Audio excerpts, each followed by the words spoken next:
everybody. Mike Erie here, live from the Vox World headquarters, Brea, California. I'm going solo today. Andy Bear.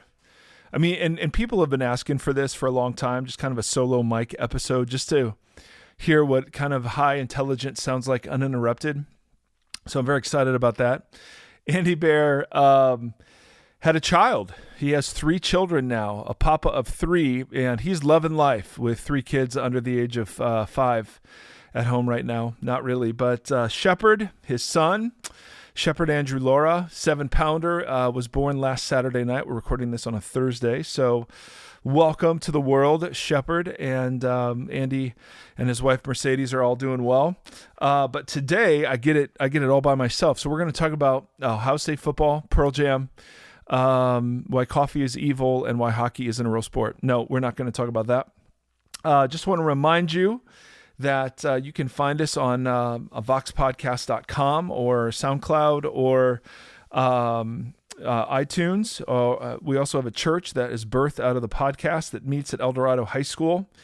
If you live in North Orange County and don't have a community, you can find that online at voxoc.com. And we put the teachings and stuff online as well if you want to find that out. And then lastly, if you're interested in supporting us, we have a very vibrant group of folks who support us on Patreon, and you can join them if you would like at patreon.com, and then type in Mike Erie or Vox Podcast. Now, today what I want to do is I've been saving this one. I want to talk about criticism and creativity, and I want to establish a few of my bona fides in terms of like being criticized. I think there's something I've learned some things about how to respond to criticism or feedback.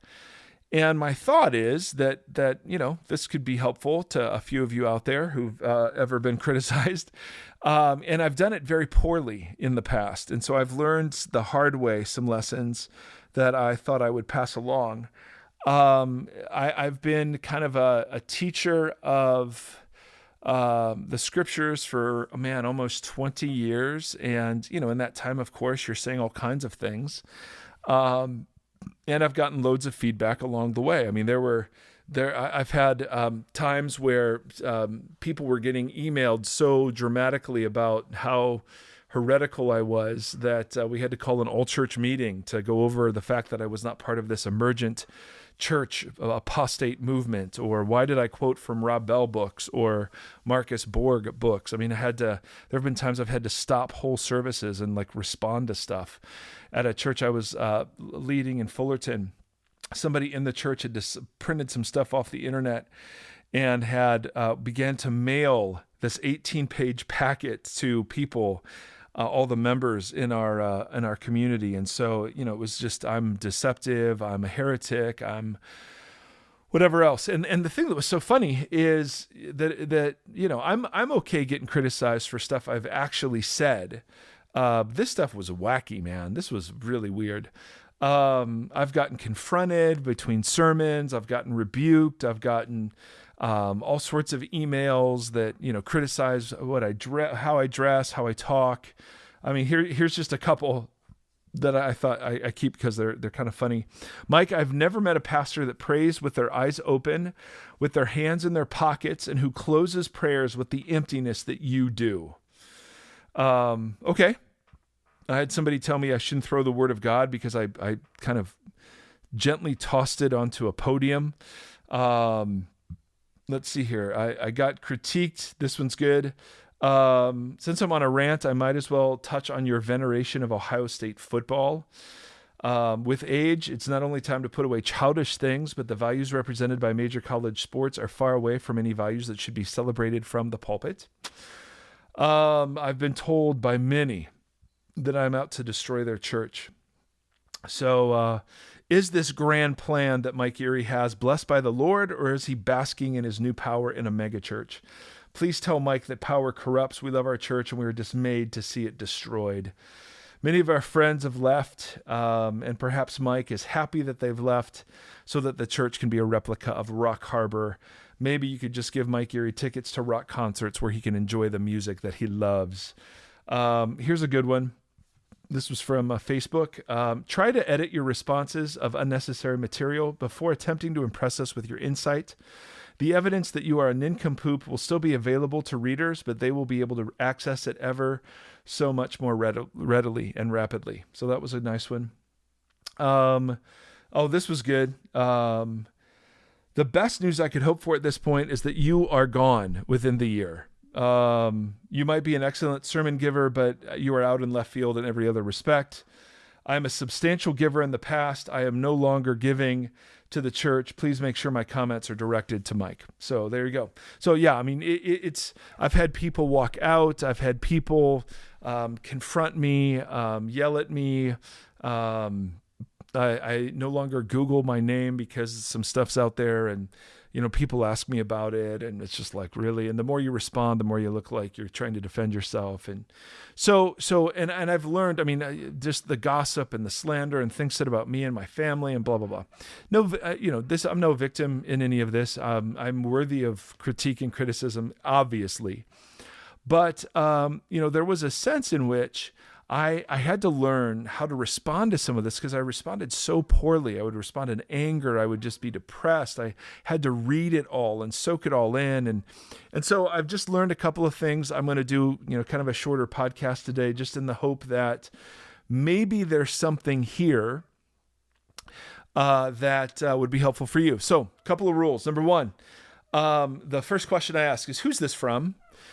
I do not answer anonymous critics. So if you don't have courage to sign your name to something, then I'm not even going to read it. I'm not even going to look at it. There's just nothing to it. There are critics that are constructive. They sign their name and they genuinely want to help. And so you've got to do a bit of work to discern if that's what's going on. There are critics that have an agenda. There are critics that are out to just hurt you, and they're angry about something, and you happen to be the most visible figure.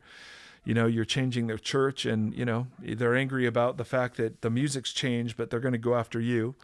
Sometimes people are just really hurt and wounded about other stuff, and you'll say something that triggers them, and they're really not upset at you. They're upset about the other thing, but you get kind of the brunt of it. Some people don't even know they're hurting you.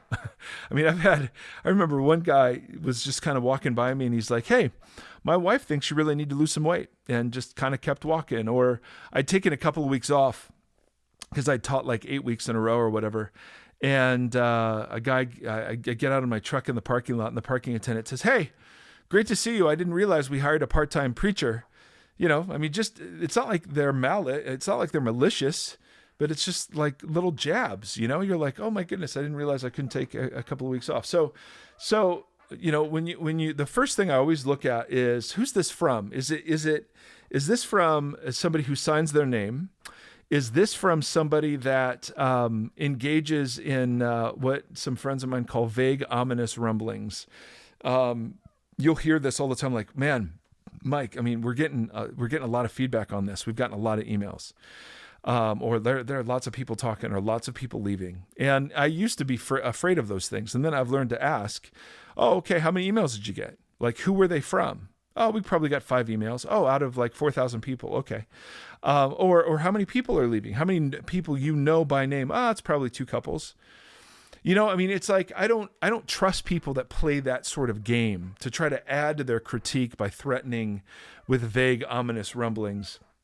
So I really don't respond to those people, and I don't respond to people who, because I try to respond to everybody if it seems like it's a sincere thing. But then you'll learn, if you respond to some people, they'll actually be empowered in their own minds to be kind of a self-appointed gatekeeper of whatever it is, whether, you mispronounced a word, or their slide was misspelled, or, "Man, that was really good today," or "Not so great today. You seemed off today." I mean, they're just constantly giving you feedback as if you're really curious about what they're thinking. So I've learned to really ask the question, okay, who's this from? The second question I ask is, what kind of criticism is it? We've talked a bit on the podcast. There are 2 kinds. There's general, there's general feedback, and there's specific feedback. General feedback can be either positive or negative. General feedback is, hey, I really like that sermon. Awesome. Or I really hated that sermon. Or, man, I think you're great. Or I just think you're cocky. Like that's fine, but I can't do anything with those. Those are the most unhelpful kinds of feedback. Specific positive or specific negative feedback is really what you're looking to respond to, because general stuff, what can I do? Okay, you either like me or you don't like me. There's nothing I can do. There's nothing I can apologize for. There's nothing I can work on. I just have to receive that and whatever else, right? Specific feedback, though, is really helpful. I just got an email from a friend of mine who's very, very smart, very, very concerned about some of the things I've been saying. But is so gracious in the way that he does it. I think he's wrong on a couple of things. He thinks I'm wrong on a couple of things. But it's very constructive, and it's unbelievably specific. Like, it's quoting this and this and this, and it's so helpful, because then I actually have something to chew on. I actually have something to respond to. It's not a personal attack. It is on the content. It is on the ideas. And that's the best stuff to receive, because then you have the opportunity to grow, not only in relationship with this person, but you have the opportunity to grow now in terms of like, well, I don't want to be wrong about this stuff. So it was really, really helpful. I ask, does this seem like a sincere question, or is this an attack, right? If someone's going after me, well, I don't want to engage with those people. There's no point. If I'm a nincompoop, well, you haven't, it's called an ad hominem attack. It's like, okay, so what? If I'm a nincompoop, that doesn't diminish whether or not what I've said is true. So you're looking for people who are actually critiquing and giving feedback on substance, not just you. Is this something I can change? That's where, specific feedback is much more helpful. So I not only try to think about, okay, who's this from? And do I have any insight into, is this person hurt? Is this person angry about something else? Is this person trying to be constructive? Is this person making a point? Or are they asking a question?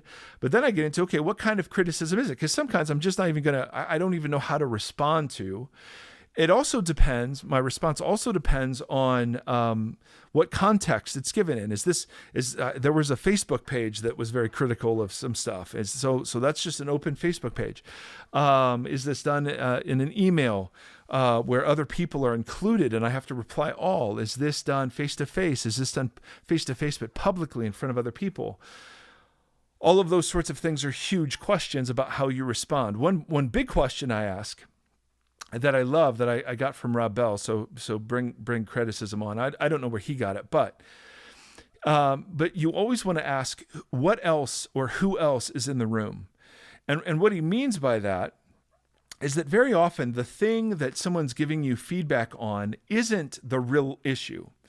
So it can be like, hey, I really think you are an arrogant SOB, but what I'm upset about is the fact that our music style has changed.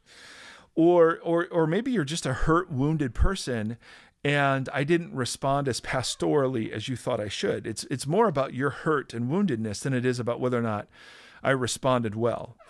And so I try to always have in the back of my mind, and it's tougher on email and social media, of course, but to try to figure out what else is in the room. What's the question behind the question? What's the thing behind the thing? What's the driver of this? Because I've learned that often I will answer, well, the question they ask, but that hasn't done anything. And so I've learned to try to figure out, okay, so is this, so sometimes I will literally just ask, I'll just say, okay, well, what else is driving this?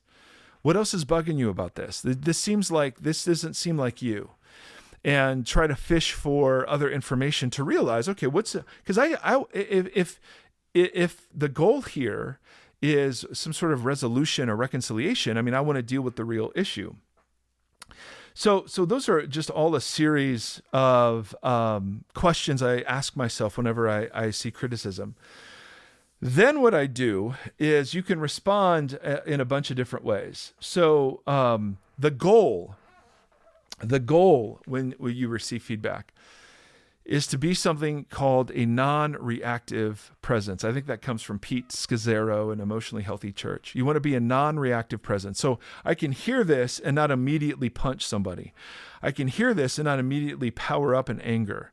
I can hear this and not immediately fire off an email that's just going to tear them a new one and show them what an idiot they are. A non-reactive presence actually processes this stuff.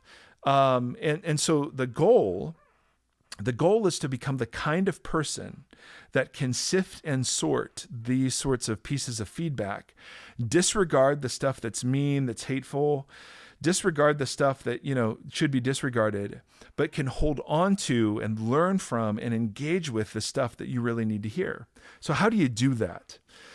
The first thing is you want to surround yourself with people who you trust, who are giving you feedback. So you're getting the feedback before critics ever give it to you. So for instance, after every teaching, we debrief the teaching. How was that? Did it communicate? Was it clear? And people will give me feedback on the teaching, not because they're mean, but because I'm asking for it. These are people I trust and have different perspectives than I do. And they help me make the next service better. I got to carry that sensitivity. Ooh, that joke was really dumb. Or whatever it is. So I have those people. I have people who are looking at my character and seeing the way I'm leading and seeing kind of how I am emotionally, who will give me feedback on, no, you seem really off today. You seem good today. You seem really anxious today. Again, they're not being critical. They're being helpful. These are people that I've invited into my life to help me see the things that I don't normally see, right? We all have blind spots.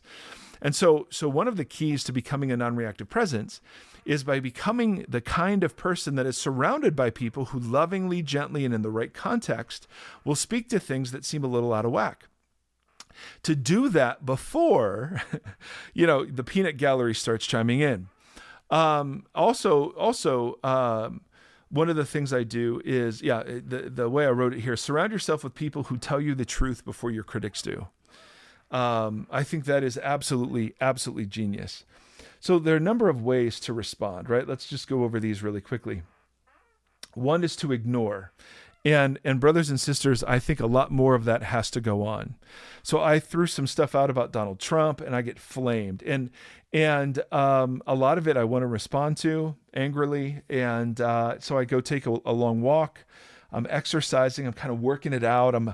Here's what I should have said, and here's what I could do, and just giving vent to that, at least in my heart, privately, causes me to be able to come back and re-engage and just to ignore it. I ignore anonymous. I ignore vague, ominous rumblings. I ignore people that are self-appointed gatekeepers. I ignore people who are trying to triangulate, and triangulate is, if I'm upset, if person A is upset with person B, person A doesn't go to person B, they go to person C. And then try to recruit person C onto their side. So when A goes to B, they can say that person C is also with person A in terms of their view. And I have no respect for that. I think it's sin, and I don't engage with people who are doing that at all. Nope. I'll just, if it's an email, just say, okay, thanks for your feedback, delete. I mean, nothing there. Because if you start engaging with those kinds of people, what begins to happen is you empower them and you promote them.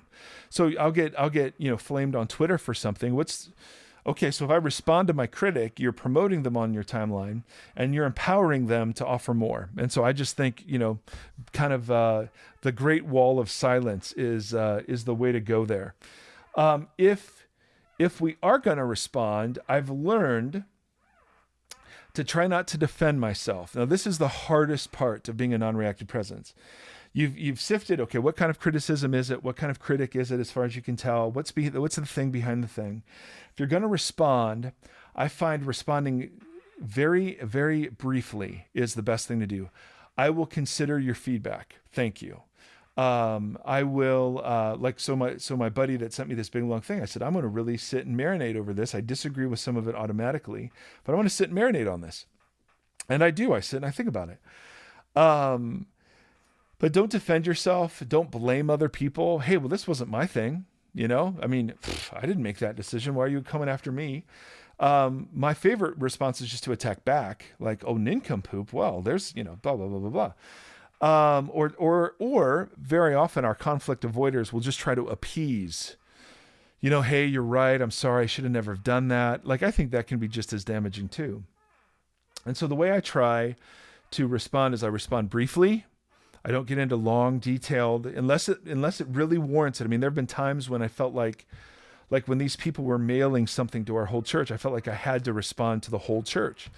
There have been times when, it's gotten so bad I've tried to take somebody out to lunch or tried to sit and hear their complaints and concerns, right? So, and those don't always work well. I mean, I took one of my biggest critics out to lunch, and I was apologizing for the distance that had crept in, and he just didn't even brush. He just kept being a jerk about all of his airing his grievances, and it was like, didn't even acknowledge the apology. I mean, it was ridiculous.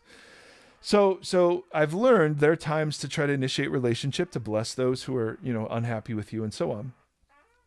But I try to use humor. So people will say, man, Mike, you've really gone off the rails.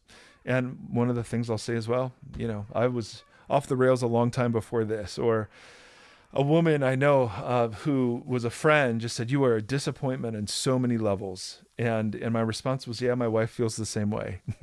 And, what are you going to say? What are you going to say? Oh, I'm sorry. What are you going to fight back? No, you just, okay, well, I'm sorry you feel that way. What else can I do? Sometimes I write a throwaway draft of an email. So just full of language that's not appropriate for podcasting. And like, this is what I'd love to say. And then I throw that away. Whenever I do draft an email, I always have my wife or someone else read it. My wife and I have gotten into a great practice. When we're fired up and wanting to respond in print, we ask each other to read it. And that has saved us so much heartache. Oh my goodness. So we write a throwaway draft, and then we write the real thing and have someone else read it. And then the last way I respond is there are times when I really want to learn, and I want to be the kind of person that is open to correction, of course. I'm most open to correction from people that I know and love and have invited into that posture.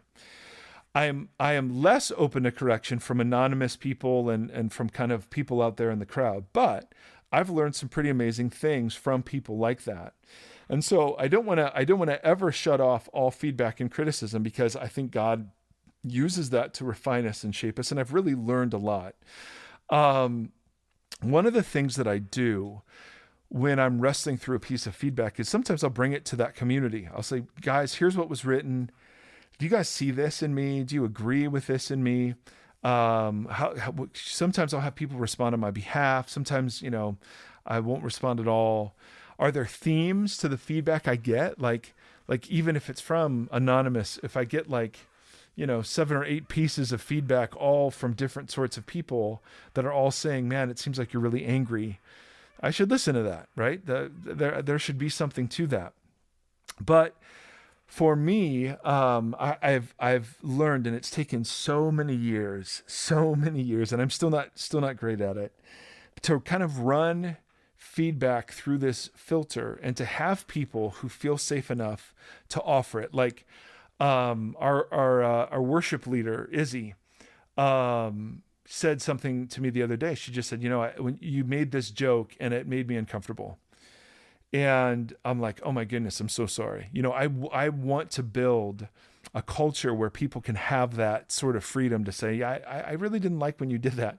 Because sometimes in my exuberance, sometimes in my sarcasm, sometimes in my just whatever, I can really be a dork or be a jerk or whatever. And those sorts of pieces of feedback are so good. And I took it as a compliment that she trusted me enough to say that, and wouldn't be fearful of how I would respond. So I'm seeing growth in my heart in this. But, I think that in the world of social media, it's just this full-time occupation to flame each other, to tweak each other. I mean, I just think it's so sad. And I think we have the opportunity to become people who end up handling this well. And so I can think of pieces of feedback that were absolutely life-changing. I've told this story before, but Kenton, who was a pastor at Mariners Church back in the day, we were talking, I don't remember what we were talking about, but he said, Mike, do you know what the sin of your heart is? And I'm like, well, I think so. I mean, you never want to be asked that question. So I was like, yeah, I think it's lust. And I think it's, could be some pride in there and, maybe some selfishness, just kind of the normal list. And he said, no, No, he said, your heart's desire is to have a great name.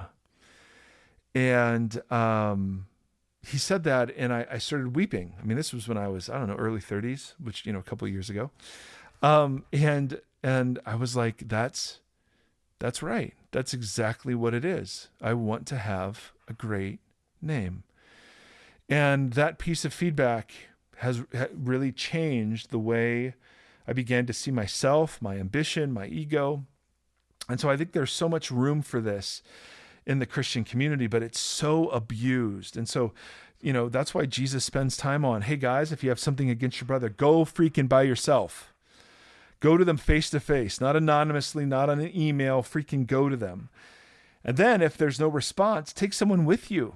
Take someone safe. Take someone that can help maybe provide an extra set of eyes. And then if that doesn't work, if it's sin, you've got to bring it to the community because it's affecting the community. Now back then, of course, the community was 20 people in a house, right? It wasn't big mega churches. We're not airing our dirty laundry in those contexts, but back then it was, 20 or 30 people sitting in a house, and these are the conversations you would have. You were to help each other along the way. The problem is that we have self-appointed guardians, and we have people whose perpetual role in life is to be offended, and we have folks that are legalistically beating up folks that are trying to live in grace and freedom. And so it's a really dangerous thing to begin to explore, how do I create environments where this sort of feedback can be given? But it's worth it because it begins to teach, at least it's taught me, how to sift and sort the stuff that I really need to hear, that God could be behind, from the stuff that needs to be disregarded. It's okay when people leave the church. It's okay when people aren't happy. My job isn't to keep everybody happy. And so I've learned to just respond very briefly, sometimes humorously, sometimes just with a quick apology, and to move on. And that doesn't mean that sometimes stuff doesn't stick, right? The studies show that for every 5, compliments you get, it only takes 1 slam, and you'll focus on the slam. You can hear about how great it was, but the one person had a fit, and it's the one person that gets my attention. So anyway, hope this wasn't too indulgent, but I thought, I get this question enough that I thought perhaps it would be helpful to discuss. I'd love your feedback. And it's so nice to not have Andy, right? It's so nice. And maybe your feedback is I'm too mean on Andy, but here's the thing. You don't know him like I know him. You don't know him like I know him. He's evil. Anyway, my brothers and sisters, I hope you enjoy the shorter episode. Hopefully Andy will be back to join us soon. We've got some good stuff coming in the next couple of weeks. So thank you for letting us be a part of your life. May the Lord bless you and keep you. May the Lord shine his face upon you and be gracious to you. May the Lord lift up his countenance to you, and may he in these days, may he give you peace. Amen. And until next time, thanks. Hey, thanks for listening to the Vox Podcast. Learn more about us at voxpodcast.com. Follow us on Twitter at the Vox Podcast, and now support us on Patreon at patreon.com/voxpodcast.